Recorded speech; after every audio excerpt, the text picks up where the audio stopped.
Buenas tardes y bienvenidos a un nuevo programa de Pasan Cosas. En este caso vamos a hablar de un tema, quizás el tema más importante en las Islas Baleares y quizás en toda España y quizás en también gran parte del mundo, que es nada más y nada menos que la vivienda, el lugar donde muchas veces hasta donde pasamos la mayoría del tiempo, donde descansamos, donde tenemos nuestros sueños de construir nuestras familias, de construir nuestros espacios, de convivir con la gente que nosotros deseamos y no muchas veces terminando en alquileres o en subalquileres o en lugares que no queremos.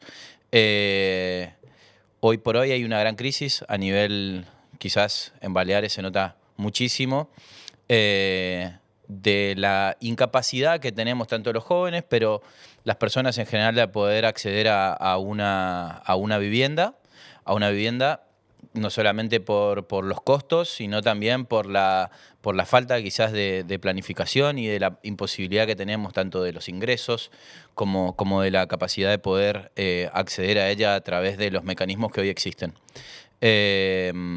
Para eso vamos a hablar nuevamente para hablar con Ana Muela, que nos acompaña. Bienvenida, muchas gracias, Ana, ¿cómo estás? Muchas gracias, ¿qué tal? Que hoy también va a ser de co-conductora. Ojo, no solamente va a ser una invitada, sino que también va a ayudar a llevarnos adelante en este proceso. Tenemos dos invitadas muy importantes para nosotros para poder debatir y sobre todo para entender un poco más la situación y cuáles son los riesgos reales de la situación que vivimos y cómo podemos también ayudar, cómo podemos salir de este momento. Mercedes Garrido es una política de aquí de Baleares, es licenciada en Derecho por la Universidad de las Islas Baleares y es vicepresidenta segunda del Parlamento de las Islas. Gracias por venir. Muchísimas gracias a vosotros. Y por el lado izquierdo tenemos a Antonia Salas, que es vicepresidenta del Consell de la Juventud, es filóloga inglesa y profesora. Sí. Muchas gracias por venir, ¿cómo estás? Molt bé, gràcies a vosaltres per convidar-me. Muy bien. Ana, hablamos en el último programa de las imposibilidades que hoy tenemos los jóvenes para poder acceder a una vivienda o al lugar donde vivimos, quizás, y todas las consecuencias que eso atrae a nuestra generación o a las generaciones que vienen. Cuéntanos, para ti, hoy, por ejemplo, ¿cuáles son esos grandes desafíos que tenemos y cuáles son las grandes consecuencias de no poder acceder a una vivienda? Bueno, Antonia lo podrá decir mucho mejor con los datos que tiene del observatorio del CEGIP, pero los grandes retos es poder pagar la entrada de la vivienda, porque no solo el precio de la vivienda, sino pagar la entrada y también los alquileres. Claro. Y claro, eso ya te repercute en que tú no puedas empezar tu proyecto de vida y no puedas emanciparte y, entre comillas, pues no empezar tu vida adulta y retrasarla además, y retrasar cuando empiezas tú a pagar la hipoteca, entonces igual acabas de pagar tu hipoteca cuando tienes 80 años, Claro. ¿no? Ahora. Voy a hacer quizá una pregunta simple, pero que puede ser disparadora. ¿Por qué es una problemática esto hoy en Baleares? ¿El acceso a la vivienda? El acceso a la vivienda. Bueno, es un problema porque la vivienda nunca había sido tan cara como es ahora, tanto lo que decía Ana, tanto en compra como en arrendamiento. Ahora mismo, alquilar una vivienda completa te cuesta alrededor de 1.500 euros. Si esto lo enlazas con los salarios medios que tiene la población balear, los 1.500, con tu salario medio pagas el alquiler y no pagas absolutamente nada. Y además tienes que tener en cuenta que hoy cuesta lo mismo alquilar una habitación que lo que costaba hace 2 años y medio, alquilar una casa completa. Entonces, tú has empezado hablando de qué supone tener una casa, vivir, tener una vivienda, es tener un hogar. Y supone muchas más cosas, supone tu desarrollo, pero supone intimidad, por ejemplo. Es algo que muchas veces no se pone sobre la mesa, y la intimidad que tú tienes en un hogar, en tu casa, no es la intimidad que tienes en una casa compartida con 3 unidades de convivencia más, en 3 habitaciones distintas a la que tienes tú. Entonces, básicamente el problema del acceso a la vivienda hoy es un problema de precios. es un problema que al final tiene que ver con un problema de salarios. Y nosotros, la mayoría de trabajadores de estas islas o el sector donde hay más trabajadores en estas islas, que es el de la hostelería, en los últimos años ha tenido unos incrementos brutales que no han tenido otros colectivos de trabajadores, pero no sirve de nada.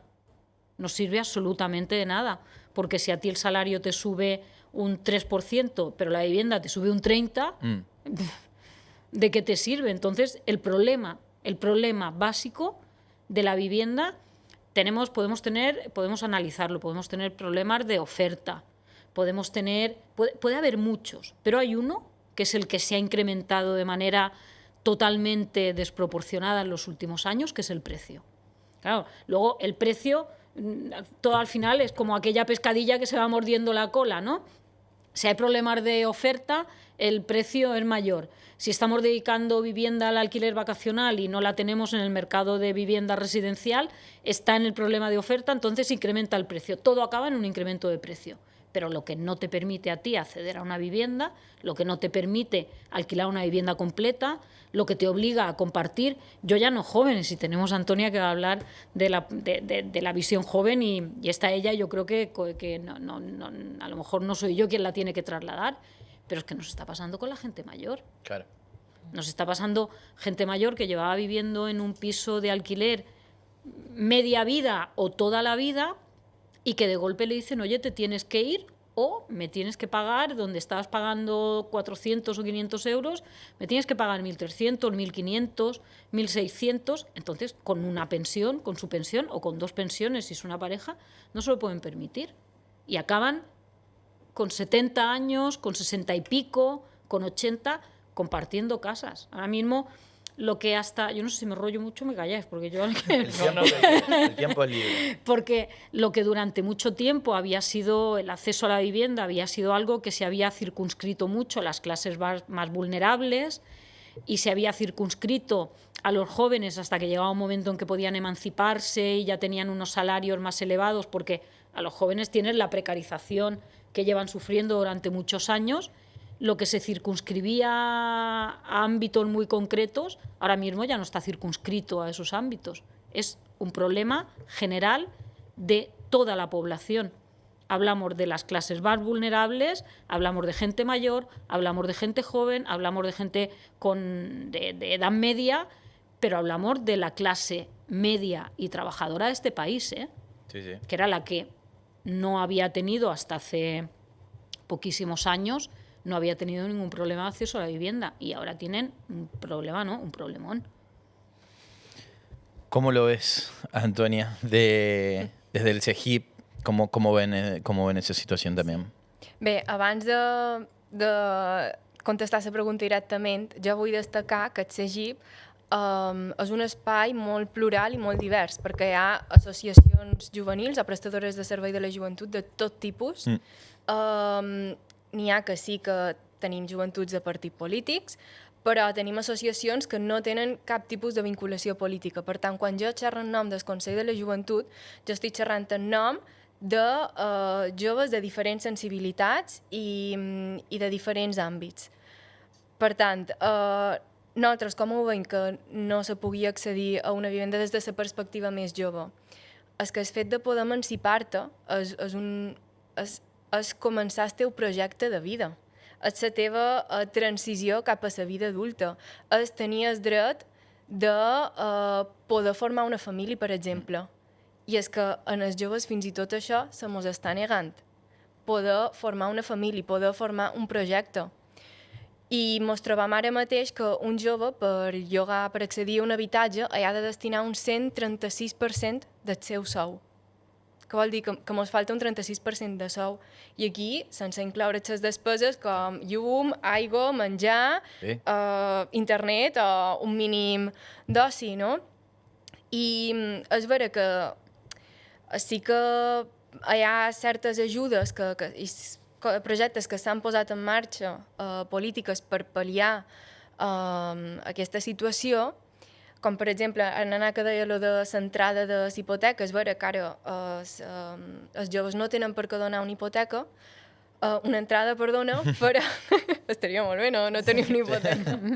I els que no són joves també, Sí, exacte. Però el problema és que l'has de pagar després. Vull dir, no has de donar l'entrada, però en el final ho acabes pagant. Per tant, estàs amb uns preus d'hipoteca pagant una hipoteca altíssima, perquè una casa que fa uns anys estava potser per 150.000 euros, ara te'n poden demanar 500.000, el preu d'un habitatge lliure ara mateix està en 310.000 euros a Balears, i és que potser acabes de pagar l'hipoteca en 80 anys. I bueno, això, que s'estan posant en marxa polítiques, però és vera que que tindran un impacte a llarg termini, i nosaltres el que necessitem són mesures i polítiques immediates, perquè els joves no només som el futur, també som el present, som aquí, i ens estem emancipant. La mitjana ja està damunt dels 30 anys, per tant, quan legalment deixem de ser joves.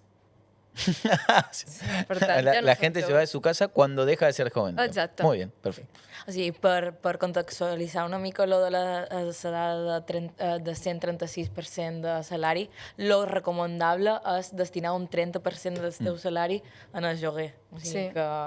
I també que la mitjana del sou dels joves de les Illes Balears és 1.172 euros. Claro. I tenim lloguers que bueno, com deia abans la Mercedes, se'n poden anar tranquil·lament en els 1.500 euros per una casa. És a dir, una persona, una família, que potser se separen, tu tens 2 fills i tu vols llogar una casa per tu i els teus 2 fills, és que amb un sou no pots. Definitivamente veo que siempre ante esta pregunta la respuesta es muy complejo. Es muy complicado. Sí. Y entiendo que también, al escuchar a la gente, no es una cuestión hasta partidaria. O sea, son de estas cuestiones o de estas problemáticas que muchas veces atraviesan hasta el arco político o a los que donde todos, de algunas maneras, tanto en el sector privado como en el sector político o público, tenemos que trabajar en conjunto, evidentemente, y quizás este espacio, nada más y nada menos, sirva también para eso, ¿no? Para ayudar a generar nuevos discursos y empezar a buscar nuevas formas de hacerlo. ¿Cómo me cuesta preguntarte qué solución hay? Porque evidentemente es complejo, ¿no? Pero ¿cuáles son algunas de las cuestiones o cosas que podemos empezar a poner o a plantear sobre la mesa dentro de esta ecuación que evidentemente le cierra a muy poca gente? Sí, o sea, a ver, por lo que comentabas de... Yo creo que al final se diferencia entre si tú quieres defender la vivienda como un bien de mercado o si quieres defender la vivienda como un derecho. Y ahí es cuando nos tenemos que poner a plantearnos las cosas. Porque ¿qué va a primar más? ¿La necesidad de las personas o la necesidad y el derecho de las personas a tener un techo? ¿O que tú como particular puedas sacar rédito económico de eso? Y ahí yo creo que es donde choca. Soluciones, pues algunas más básicas y que se podrían empezar a aplicar ahora, como dice Antonia, pues topar el precio del alquiler. Eso sería, por ejemplo, una medida, hablando vastamente, que podría solucionarlo, porque es cierto que yo creo que una solución a largo plazo sería construir muchísima más vivienda de protección oficial y que además que esta fuese para siempre. Es decir, que no se limitase a 4 o 5 años, sino que ya fuese en este régimen para siempre y además no en propiedad, sino en alquiler, pero es verdad que yo no soy experta en la materia, entonces puedo hablar de formas, de soluciones bastante genéricas y básicas, pero yo creo que de inmediato, si queremos solucionarlo o queremos paliar un poco, sería esa. Y otras, ya un poco haciendo política comparada con otros países, es cierto que hay otros países que no han sufrido tanto las consecuencias de la crisis inmobiliaria precisamente porque tienen un gran parque de vivienda pública. Claro. Entonces ya tienes ahí una base. Sí. De hecho, el otro día leí un dato de que si hubiéramos tenido desde el principio la calificación para siempre de vivienda pública, tendríamos ahora mucho, el parque sería enorme. nuestro parque de vivienda pública, pero creo que Mercedes en ese sentido es más experta en el tema. Tengo una duda, Mercedes, que dijiste que en los últimos 2 años como que se desvirtuó todo, se pasaron, los precios subieron muchísimo. ¿Qué pasó? Los precios, vamos a ser también rigurosos, ¿eh? Yo creo que vale la pena serlo. Los precios llevan mucho tiempo subiendo. Ahora, el problema que tenemos es que hemos visto un punto de inflexión importante desde la pandemia, que empezaron a subir, de la salida de la pandemia, que empezaron a subir con un poco más de aceleración, por decirlo de alguna manera, pero en los 2 últimos años el incremento ha sido brutal. Para que te hagas una idea, en los 2 últimos años ha subido tanto el precio de la vivienda como el doble de lo que subió en los 4 años anteriores. Por tanto, en los 2 últimos años estamos en un 30% de incremento del precio de la vivienda. Y es más, ahora mismo yo creo que todo el mundo recordará cómo con las medidas que se tomaron con la pandemia primero y con la crisis de Ucrania después, se limitó a cuánto te podía subir el alquiler anualmente cuando lo revisabas. Ahí había una limitación legal. Esta limitación legal ya ha acabado y además están acabando todos los contratos que se hicieron justo después de la pandemia, que se renovaron muchísimos y se hicieron muchos.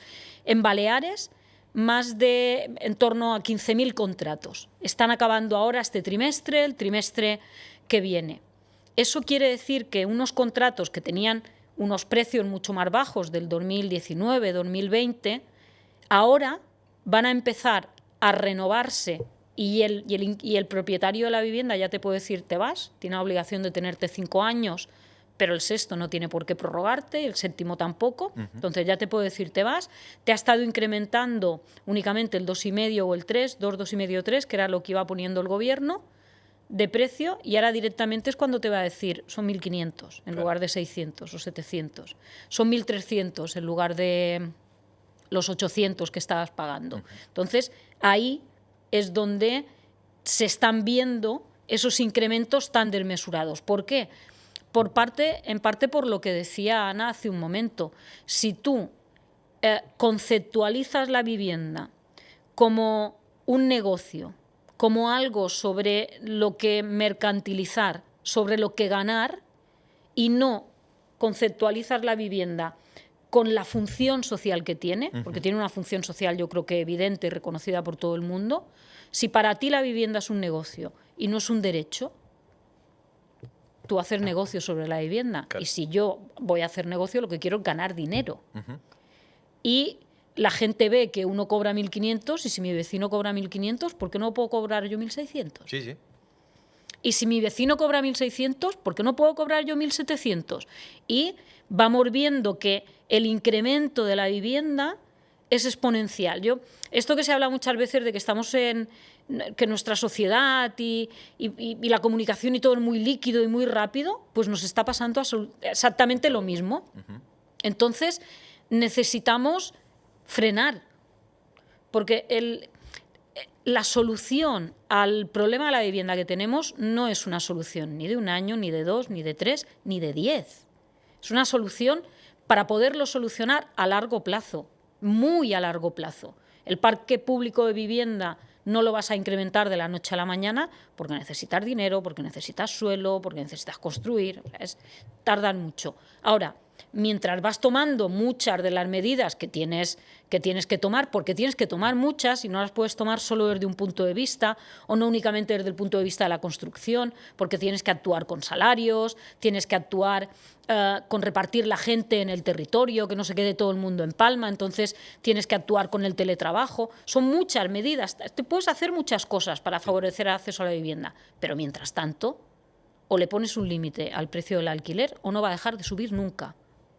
Lo que estamos viendo ahora de que...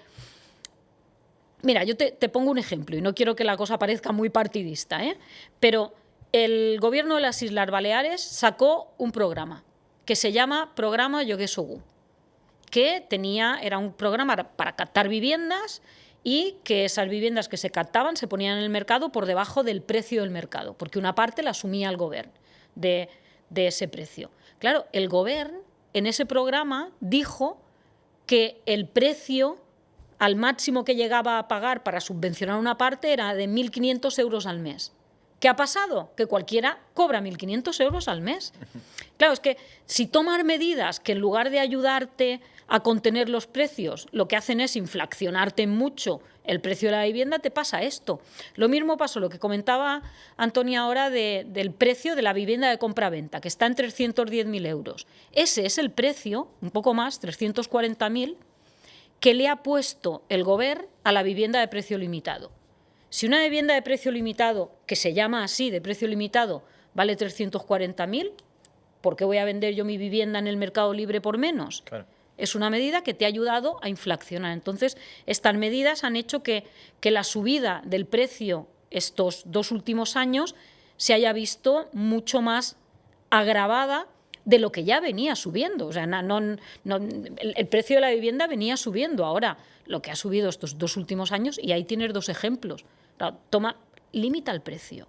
Y mientras limitas el precio, te ayuda a que las medidas de corto y largo se puedan ir consolidando, pero toma una a corto. Claro.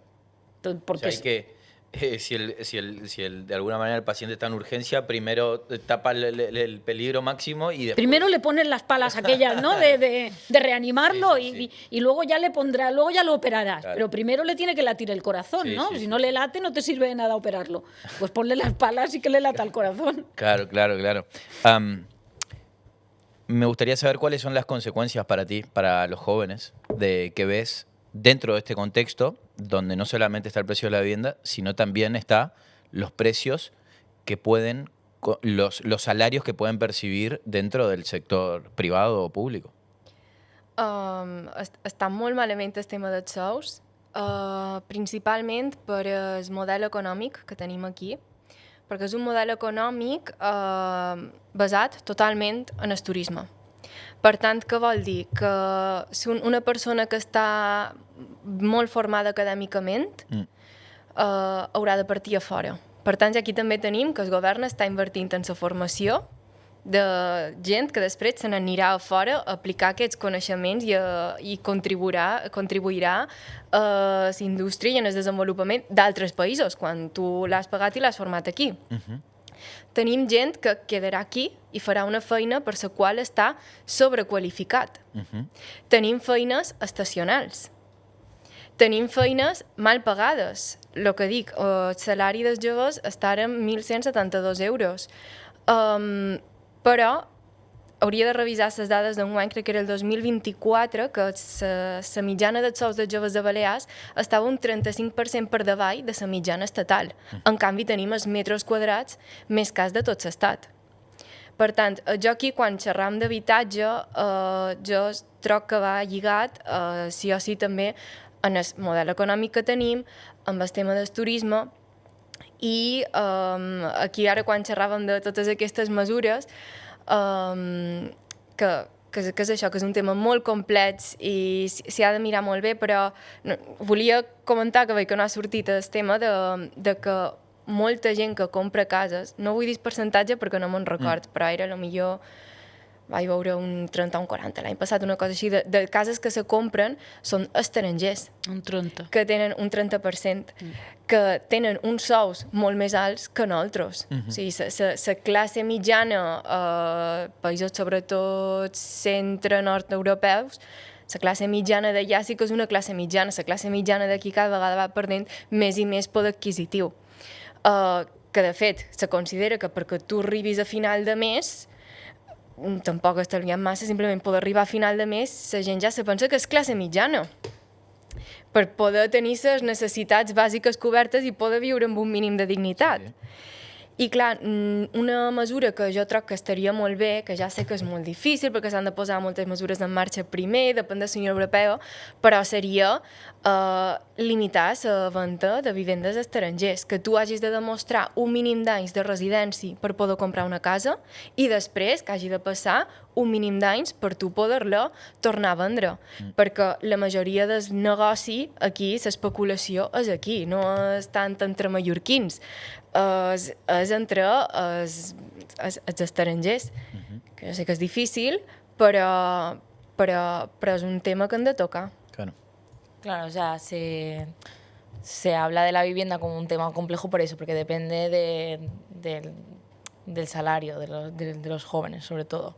Que además aquí tenemos un trabajo precarizado por esto mismo, por la temporalidad, por la sobrecualificación, que dicen que es un problema, pero que realmente tampoco no tiene por qué conceptualizarse como un problema, porque no sé si has dado el dato de sobrequalificación, a mí me sorprende un montón. Sí, és que ara mateix no me'n recordo el percentatge de joves sobrequalificats, aposta no l'he dit, però tenim molt normalitzat que una persona que té una carrera, per exemple, en llengües o en turisme, estigui fent feina a una recepció d'hotel, que vull dir que és una feina totalment digna i no és per això, sinó perquè quant d'anys estem invertint nosaltres en formació, tant de les nostres vides com el que ha d'invertir l'estat en nosaltres, per després fer una feina que realment no la requeria. I el problema que també tenim ara és que veiem que joves que varen dir no estudiaré, me poso a fer feina, me vull incorporar ja en el mercat laboral per poder estalviar, no poden accedir a una casa. I els joves que varen dir, bueno, estudiaré, tindré uns estudis, en teoria podré accedir a una millor feina, tindré un millor sou, tampoc se poden emancipar. Claro. Es que yo creo que también otro de los factores que influye es la nula capacidad de ahorro que tenemos los jóvenes. Sí. Pero por esto mismo, porque además intentas ahorrar un poquito y ya lo que has ahorrado es lo que ya te ha subido la vivienda. Sí. Y es lo que ya te ha subido el alquiler, etc. Entonces, por eso es un tema muy complejo, el de la vivienda, y muy, muy complicado, y se tiene que actuar en todos los sentidos. Y lo que decías de los extranjeros es verdad, o sea, el teletrabajo nos ha traído cosas muy buenas, pero también nos ha traído a extranjeros que viven aquí con salarios de otros países. Entonces es imposible en ciudades como Palma, además, que atrae a mucho turista, porque es verdad que se vive muy bien en Palma y en alrededores. Incluso, claro, el problema es que no solo es en Palma que tenemos el problema de la vivienda, es que ya es en todos los núcleos. O sea, creo que no hay ningún núcleo en que no haya un problema de vivienda. Santa María, por ejemplo, que es donde vivo yo, es que prácticamente no es que estén caras, es que ni siquiera te da tiempo a ver la casa antes de que haya salido ya que alguien la haya alquilado, básicamente. Y eso es un problema, nos estamos olvidando de las otras islas, nada más y nada menos, donde ya directamente la capacidad es casi nula de la gente de poder acceder. Estoy hablando del caso de Ibiza, Formentera, Menorca, y ustedes marcaban quizás personas que vienen a vivir aquí de alguna manera, pero después también están los que vienen puramente a hacer el negocio porque entienden eso, tanto aquí en Mallorca como en las otras islas. Y yo creo que muchas veces Ibiza se presenta, o las otras islas, como el futuro, ¿no? De qué va a pasar al futuro aquí en Mallorca, si siguen este camino. Hay fondos de inversión, hay bancos, hay inversores extranjeros, todo poniendo los ojos en eso. ¿Cómo crees que...? Porque hoy leía una frase que decía, ¿somos turismo friendly o no? Y dentro de ese formato también yo creo que excluyen a cualquier persona que quiera, o cualquier política que se quiera hacer en contra de eso. ¿Cómo se puede dar un discurso, o qué se puede decir para aquellas personas que solamente por tratar de limitar y de cuidar al entorno en que se vive aquí, no es que deja de ser turismo friendly? Bueno, yo creo que es acortar mucho la mirada el hablar de si eres turismo friendly o turismofóbicos, que nos han dicho eso. Muchas veces. Yo creo que a lo mejor el que te está diciendo eso es un egoísta elevado a la máxima potencia, porque piensa únicamente en él en este momento y piensa únicamente en sacar rédito económico él en este momento. y no es capaz de pensar un poco más allá en generaciones futuras, ni en sus propios hijos. Yo creo que si nosotros tenemos el privilegio de vivir donde vivimos, porque es un privilegio ser de aquí y vivir aquí, tenemos la obligación de conservar donde vivimos. Y tenemos la obligación, o para mí, yo tengo 2 hijos, yo creo que mi obligación es que esta isla sea una isla en la que ellos puedan vivir y no malvivir, que es lo que les está pasando ahora mismo a los jóvenes. Pero tengo la obligación de que eso sea para mis nietos y mis hijos tienen la obligación de que eso sea para los suyos, porque al final, si entre todos no vamos cuidando lo que irá pasando a nivel de generación futura, tenemos un problema. Y el sacarle el rédito económico, lo que yo te decía antes, la vivienda tú la ves como algo más, como una de estas botellas que la vendes, que también tienes que tener cuidado con ella, con el reciclaje, ¿sabes? Tenemos que tenerlo todo en cuenta, pero tú la ves como si fuera una botella. Si tú ves la vivienda como algo que voy a poder comprar, vender, que voy a poder sacarle más dinero, que es lo que está pasando no únicamente mucho con la compra de no residentes, con fondos de inversión, pero con el dedicar la vivienda al alquiler vacacional y tener la vivienda prácticamente cerrada un número más de la mitad de los días del año, ocupada los otros, ocupada a nivel turístico, con un mayor consumo de recursos como el agua, la electricidad, que sabemos también que tiene un mayor recurso. No se trata de que tú seas turismofóbico, se trata de que tú tienes que regular. Porque tienes que regular que el turismo, que es la actividad económica, que al final, mayor actividad económica de Baleares, que acaba aguantando mucho también otras actividades económicas, que el turismo sea respetuoso con el entorno en el que está. Y que cuando el turismo ya no es en un hotel, sino que el turismo se va haciendo en un hotel totalmente diseminado, porque está en 200 fincas de pisos de 60 metros que tendrían que dedicarse a los residentes no pueden vivir, los residentes tienen que pagar un precio mucho más elevado y yo me resisto a que me digan yo no soy turismofóbica, no lo soy para nada, y te puedo decir, ¿soy turismo friendly? Sí, claro que sí, es que una cosa no quita la otra, claro. El que tú defiendas que tu tierra sea respetuosa con todo esto, que sea sostenible, que podamos asumir el número de turistas que vienen de la manera que vienen y dónde se alojan. Porque luego aquí tienes otra, todo tiene muchas derivadas. Aquí tienes una derivada importante y es 20 millones de turistas, ¿cuántos trabajadores necesitan 20 millones de turistas? Claro. ¿Dónde viven los trabajadores que necesitan esos 20 millones de turistas? ¿O malviven? ¿Queremos que los trabajadores que vienen a atender a los turistas y a trabajar en la hostelería vivan en una tienda de campaña en medio de una rotonda? Porque no es eso tampoco lo que queremos. Queremos convertirnos en un país de estos que tienen los grandes resorts turísticos delante y detrás lleno de chabolas, porque no es eso lo que queremos ni para nuestra gente ni para nuestra tierra. Entonces, o somos sostenibles y entendemos que esto lo cuidamos entre todos, o al final el que te está diciendo eso es el gran egoísta. A mí cuando surge el debate este de si cuando nos quejamos, cuando tenemos una mirada crítica al turismo somos turismofóbicos, a mí no me gusta y me gusta más decir que somos vecinofílicos, que creo que Mercedes alguna vez me ha escuchado hablar de esto, pero es verdad porque al final lo que queremos pues, es tener una mínima comunidad de vecinos y no solo me refiero a un piso entero, sino a, por ejemplo, los proyectos de ciudades de 15 minutos, ¿no? Y que tú puedas desarrollar tu vida también con tus vecinos y no con un vecino, por ejemplo, que se cambia, tiene alquiler turístico cada 15 días, cambias de vecino. O sea, que tu vecina, por ser una persona mayor y que tiene un alquiler que con la pensión no puede, que los trabajadores, que hay muchos trabajadores que vienen a la isla, que puedan tener también una casa asequible y digna además. Porque también en el debate de la vivienda siempre a veces se nos puede olvidar que no solo hay que tener una vivienda asequible, sino también que esta sea digna. Claro.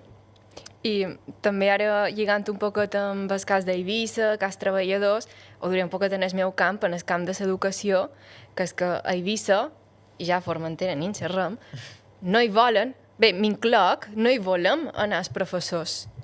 Per què? Perquè ja si te donen una mitja jornada, és que ja quasi no pagues ni el lloguer d'una habitació. I si te'n vas en jornada completa, també alerta, és que tampoc tens capacitat d'estalvi i te'n vas a sobreviure, a mirar de fer punts, per després pujar a punts a la borsa d'interins. I a Eivissa jo conec personalment, sé de més casos i molta gent en xerra, però 2 casos que conec personalment, que quan els han donat substitucions de 2 setmanes, aquestes 2 persones han dormit dins el cotxe. I una dormia dins el cotxe entre setmana perquè era Formentera i el cap de setmana agafava el ferri i se n'anava a Eivissa a hotel o Airbnb. O no hi van. O no hi I van. això acaba repercutint Clar. en la qualitat educativa. de l'ensenyament dels nostres fills també. És allò de tu pensa no únicament en tu, pensa en que estàs un món amb molta gent i pensa en que estàs un món que a nivell generacional hauràs de donar qualque cosa més. Per tant, si el meu fill, el seu professor està malalt i no aconseguim que vengui ningú a substituir-lo, o no aconseguim que vengui un metge a tractar-me d'una malaltia que tenc, tenim un problema social. I aquest problema social ens ho està generant l'habitatge. Al final acaba fent la taca d'oli Per tot. que s'acaba estenguent absolutament a tot. També és que a Eivissa tenim, i Formentera, centres, instituts, que quasi els únics repetidors d'any a any és l'equip directiu. I qualque professor que potser ja hagin donat una plaça a 3 anys, tu tampoc, com a docent, no tens temps d'involucrar-te a fer un projecte o a crear una comissió. Ja no és només de qüestió de hi ha un professor sí o no, és el professor que és, ve ressentit perquè està enfadat, perquè volia una plaça a Mallorca, o perquè sí que li va bé viure a Eivissa, però és que no arriba quasi final de mes. O no hi ha projectes de anem a crear patis interactius, anem a crear un millor servei de biblioteca, un club de lectura. També és una qüestió ja no de que la vivenda pugui facilitar el fet de que hi siguin o no, sinó de que si són de quina manera. Per tant, ja no és només una qüestió d'habitatge com a tal, s'estenen moltíssimes coses, principalment a un lloc que té molt d'impacte és el tema educació, també. Ana, ¿cuál es el resultado de la ecuación en ese sentido de, por ejemplo, vamos al caso de Eivissa, falta de formadores calificados, pagados acorde a lo que se necesita para vivir en el sitio, jóvenes evidentemente menos educados, salarios ofrecidos por la parte empresarial a esos jóvenes muy altos que no están formados quizás para otra cosa que no sea solamente el turismo. ¿Cómo se puede cuidar las cuestiones culturales dentro de ese contexto? Wow.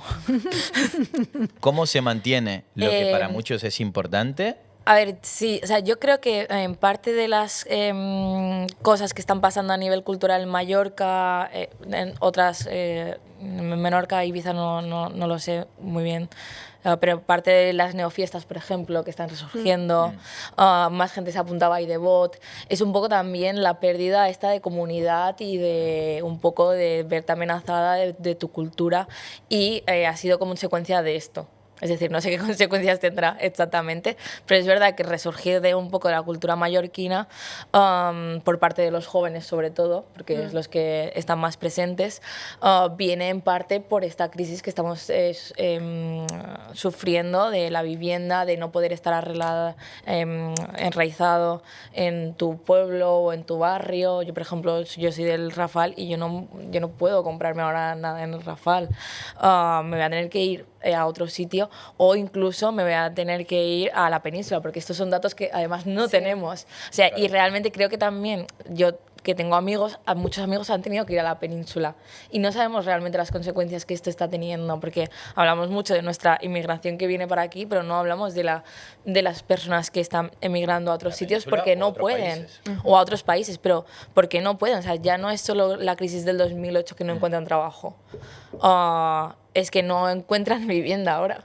Es que ya vamos un paso más allá. Las consecuencias, pues no lo sé. Por ahora son culturalmente más o menos positivas porque se ha conseguido otra vez reactivar culturalmente y yo creo que también como unión entre los jóvenes, también por las desafección o desconexión que provocan las redes sociales, entonces se produce una contrapartida con esto, no lo sé.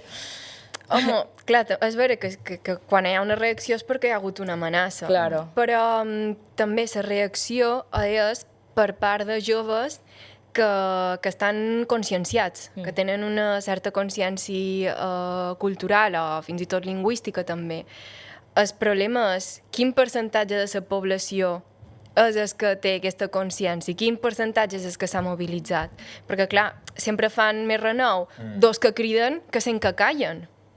Sí, hi ha un ressorgiment i això, però és que potser hi ha 10 persones, no són 10, però és per exemple, 10 persones que hi tenen una dedicació admirable i que hi quedaran escalivats quasi si fa falta, però ho faran perquè tenen aquest compromís, però per cada 10 joves que tenen aquest compromís, quants en tenim que no?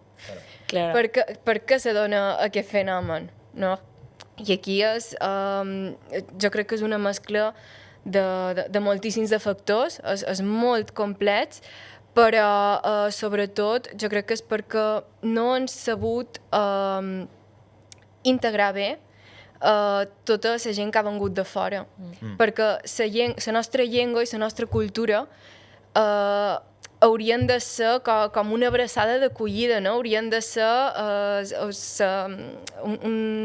un mitjà d'integració, de dir, vens aquí, vine a formar part de nosaltres, no? Però també, quan un ve, per fer negoci, que diguem, aquí també entrem en el mateix de turisme, model econòmic. Si un ve aquí per fer una feina i tal, és que en el final el que tenim és un resort de vacaciones.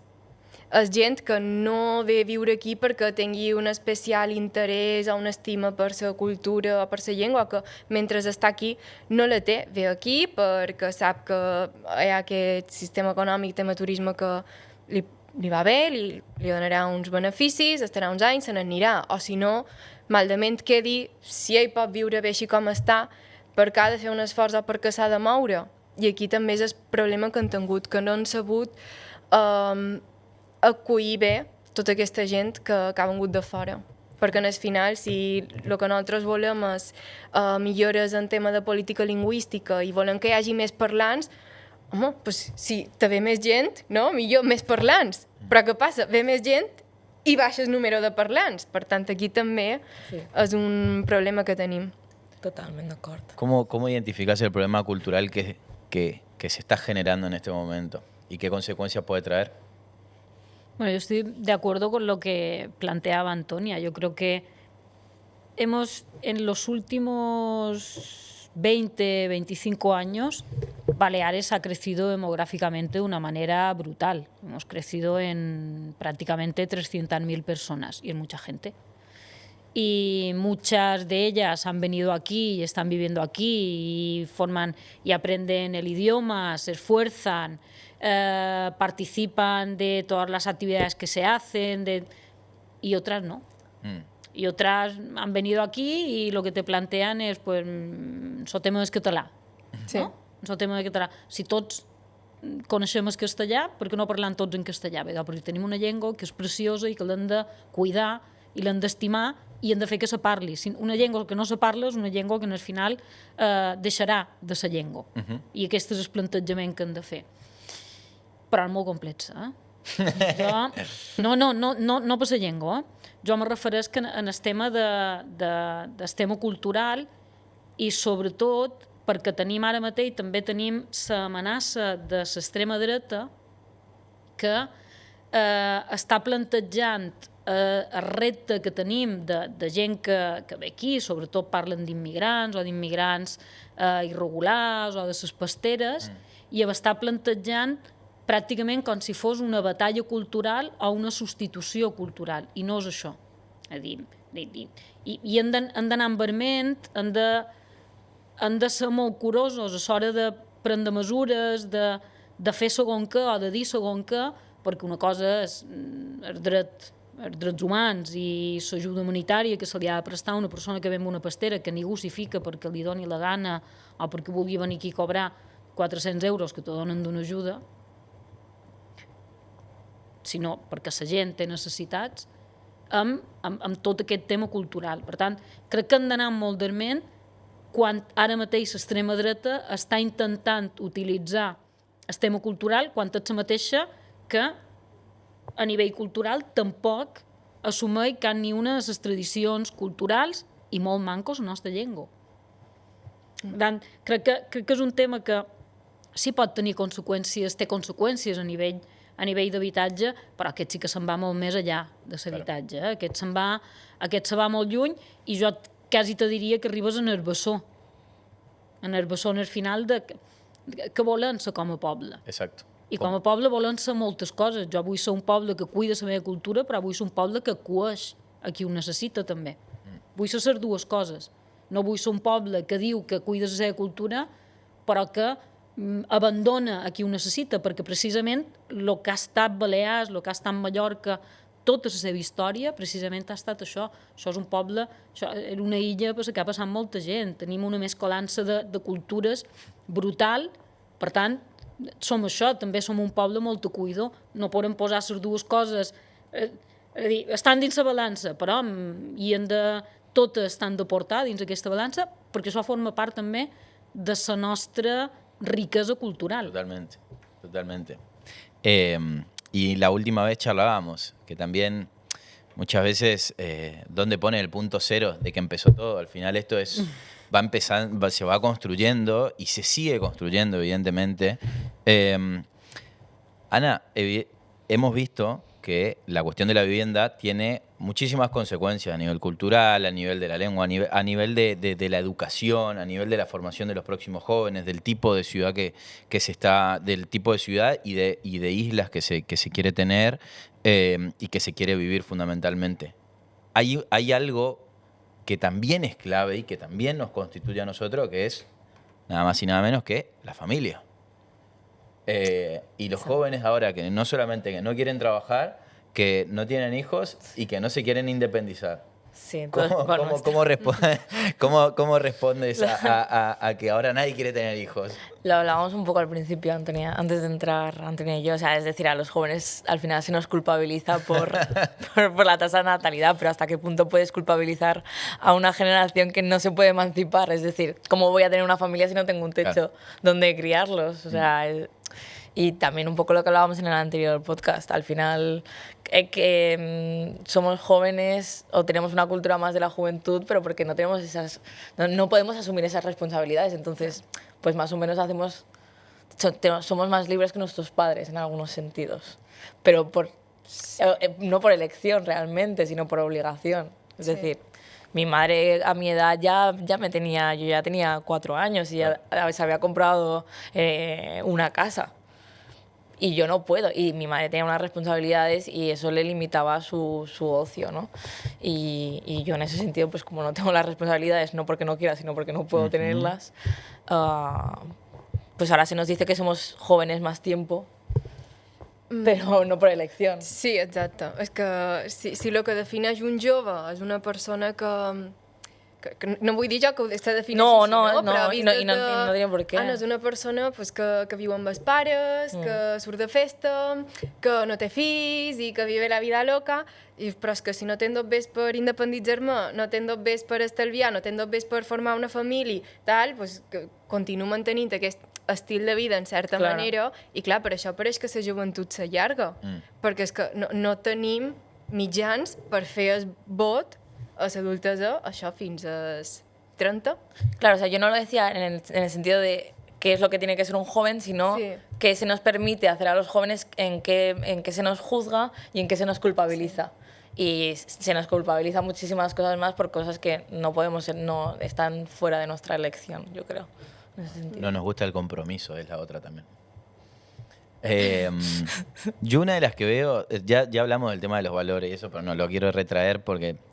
Pero ya, para mí una de las grandes consecuencias, y te pregunto qué puede pasar en el caso de que cambie la sociedad así, yo vengo de Latinoamérica, de alguna manera conozco lo que son sociedades desiguales y las consecuencias a nivel de seguridad, y te planteo como otras raíces que se van abriendo todo desde el núcleo de la gran problemática de la vivienda. si se vende tanto y cobran pocos y muchos quedan por afuera del acceso a la vivienda o de servicios básicos o de lo que hablaban, que ni siquiera los sueldos alcanzan para poder vivir, los lugares de acogida se empiezan a llenar cada vez más rápido, la gente en la calle también se puede empezar a ver cada vez más, porque no hay espacio, porque no hay lugar, porque no hay alguien que le pueda dar una solución a ellos. Otras enfermedades y quizás otros tipos de consumo también empiezan a afectar a la sociedad. La desigualdad realmente trae muchísimos problemas y me gustaría saber qué piensas tú al respecto, donde muchas veces el sueño de venir a Europa para muchos es justamente por la estabilidad, por esa sociedad de bienestar, por esa capacidad de construir la clase media tan fuerte como marcabas al comienzo. ¿Cuál crees que puede ser una de las consecuencias de tener una sociedad tan desigual? Cada vez somos más desiguales. Cada vez los ricos son más ricos y los pobres son más pobres y hay más pobres también. Se va incrementando el número de pobres. Y es un problema ser una sociedad tan desigual si tú lo que haces es atacar el estado de bienestar, claro, que te mantiene la compensación de esa desigualdad. Porque nosotros lo que tenemos ahora mismo, España lo que tiene ahora mismo y lo que tiene Europa prácticamente a nivel de oasis mundial en este sentido, es que tiene un estado del bienestar que protege a aquel que es desigual. Nuestra educación es pública, por tanto, pero cada vez es menos pública. Para nuestra nuestra sanidad es pública, pero cada vez es menos pública. Porque si los gobiernos se dedican a cada vez convertir la educación, concertar mucho más, en lugar de construir colegios y que la educación tenga una base sólida pública, o las ayudas y las becas que se dan únicamente por excelencia y no se dan por quien la necesite, a lo mejor si yo tengo que trabajar además de estudiar, me va a costar ser excelente, ¿eh? Ahora, si yo solo estudio, claro, lo voy a tener más fácil para ser excelente. Pues a lo mejor necesito más yo la beca que aquel que es tan súper excelente. Entonces, si nuestros servicios públicos y nuestro estado del bienestar se va construyendo de esa manera, es cuando lo minamos. No lo mina la gente que venga de fuera. No lo mina, no se mina de esa manera. Nosotros hemos construido un estado de bienestar que se basa en eso, en que entre todos nos ayudamos y que nuestra educación es pública y como es pública nos iguala a todos y todos vamos a tener el acceso. Y ahora mismo, y tenemos, mi generación era la que empezaba a estudiar carreras universitarias, la gente que venía, que era más humilde y que no era de clases más pudientes, empezaron en mi generación y ahora prácticamente todo el mundo puede acceder a una carrera universitaria. O no tanto ahora. Ahora, a lo mejor, no prácticamente todo el mundo puede acceder a una carrera universitaria, porque se está empezando a frenar eso. Tenemos gobiernos que únicamente están primando la educación privada. Lo vemos con las universidades, lo vemos con el Gobierno de Madrid, la Comunidad Autónoma de Madrid es el paradigma. Alfombra roja a las universidades privadas y recorte en presupuesto a las universidades públicas. ¿Qué haces de esa manera? Primas lo público, o sea, primas lo privado en detrimento de lo público. Y lo mismo pasa con la salud.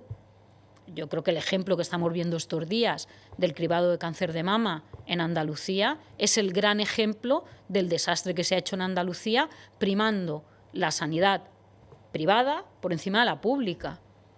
Porque si tú lo que haces es que la sanidad privada cada vez le vas pasando más cosas y te van haciendo, y el cribado te lo paso a la privada y la segunda revisión te lo paso a la privada, en detrimento de la pública, tienes esto. Nosotros tenemos un estado de bienestar que lo tenemos que cuidar porque es precioso. Pero si no lo cuidamos y lo desprotegemos y le quitamos los recursos públicos para pasárselos a la empresa privada, volvemos a estar en lo mismo que estábamos antes, en el negocio. Claro. Si tú únicamente piensas en el negocio, te pasará como en Estados Unidos, que la gente se muere porque tiene un cáncer. Aquí no se muere, a no ser que te pasen según qué cosas, claro, Pero No, u otras aquí cosas tienes, menos graves aquí incluso. tienes acceso a un tratamiento. Sí, sí. Aquí luego son enfermedades que son, pero tienes acceso a un tratamiento. Sí. Tú nosotros aquí, esta comunidad autónoma, cuando Bauzá decidió quitarle la tarjeta sanitaria a los inmigrantes, tuvimos el caso de una persona que murió con una enfermedad que con un antibiótico se hubiera arreglado. Y es Alfapam, y yo creo que lo tenemos que tener todos aquí y recordarlo. Porque una enfermedad tratada a tiempo la hubiera superado y acabó muriendo. Entonces, no podemos permitir eso. Llegamos ahí cuando pasas por delante el negocio o que algunos hagan negocio por encima del bienestar de tus ciudadanos. Pues no es un tema de gente que venga o no venga, es un tema de pensar cómo afrontar las políticas y afrontarlas desde lo público o desde lo privado. Ahí tienes la diferencia. Es que lamentablemente lo de las privatizaciones hemos tenido varios ejemplos este año, porque Castilla y León también es un ejemplo paradigmático de eso. La mercantilización de los derechos básicos de los seres humanos. Sí.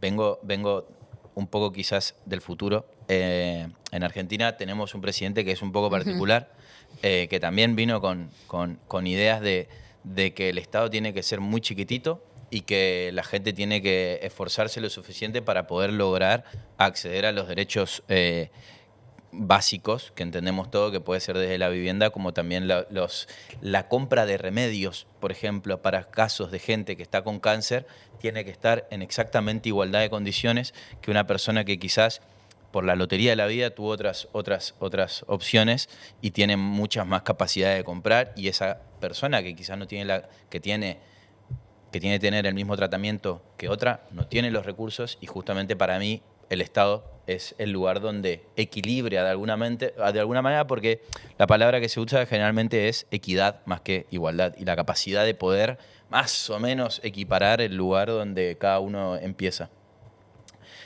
Bueno, va 1 hora de programa, más les pongo en contexto simplemente. La gran desventaja de lo digital es que... Mercedes se tiene que ir. Perfecto. Es que voy haciendo señas. lleva 2 minutos. Porque ves, aquí la conciliación es importante también, ¿ves? Totalmente de acuerdo. Les quiero agradecer muchísimo. Para mí y fue un poco emocionante, no solamente hacerlo por mi condición de argentino, de inmigrante, sino que también haber podido hacer, después de 6 años, en un canal que lo dirijo yo, que lo fundé yo, junto a muchas otras personas, poder haber hecho un tema y traer a la mesa a 3 personas que son de aquí, que lo pudieron hacer, entiendo yo, con apertura y diciendo lo que realmente piensan y sienten, y haciéndolo en su idioma local, y yo también pudiendo ser parte, y ustedes haciéndome parte a mí de poder hacerlo. A mí siento que es hasta un fin de ciclo del inmigrante, o el cierre de algo muy lindo, porque no cierre como final, pero sí de todas esas cosas que pasa a un inmigrante cuando viaja, y sobre todo en lugares donde se hablan otras lenguas y culturas. Les quiero agradecer de corazón por venir. Fue un programa bastante especial para mí, además del tema, digamos que es clave, pero poder hacerlo dentro de este formato, recibiéndolas en mi casa. Hoy sí soy local, generalmente hay muchos argentinos por aquí dando vueltas, pero son ustedes 3, está Carlos del otro lado, y poder hacer esto en común. Y tratando fundamentalmente de plantear los temas que van pasando en la sociedad, porque pasan cosas, queremos saberlos. Este programa está para eso. Y si usted, señor, señora, piensa distinto a las personas que están acá, puede venir, sentarse, las invitamos y podemos escucharla, que debate, y poder proponer un modelo distinto y un modelo donde realmente nos enriquezca a todos la charla. Muchas veces a los argentinos, por ahí, sin falta de razón, nos dicen que hablamos mucho, pero estos espacios nosotros justamente los promovemos para esta charla y para debatir sobre nuevas cosas. Así que yo les quiero agradecer muchísimo, y si alguien más tiene alguna cosita más que le quedó para decir, también bienvenido. Jo crec que... Sí, ho hem dit tot. És que l'habitatge és un tema que, si volguéssim afegir, podríem estar hores i hores i hores xerrant. Sí. Muy bien. Un placer. Así que nada, muchísimas gracias. Hasta la próxima en Pasan Cosas. Y nada, no se olviden de... pues tenemos programación y con eso termino. Te prometo. Tenemos, hoy por hoy tenemos 4 programas más en directo, digamos, en el canal. El Rincón, que es un gran programa de tatuajes que está conducido por 2 grandes estrellas que estamos creando también aquí. Tot B, que es un programa puramente en catalán. 100%, mallorquín incluso. Mamarracha, que es un programa de humor espectacular que no dejen de verlo. Y también Pero usted quién es, que vuelve muy pronto en directo. Va a haber gente aquí, pasan cosas y están pasando muchas cosas en Moasis TV. Así que hasta la próxima y no se olviden de seguirnos en nuestras redes sociales. Hasta luego.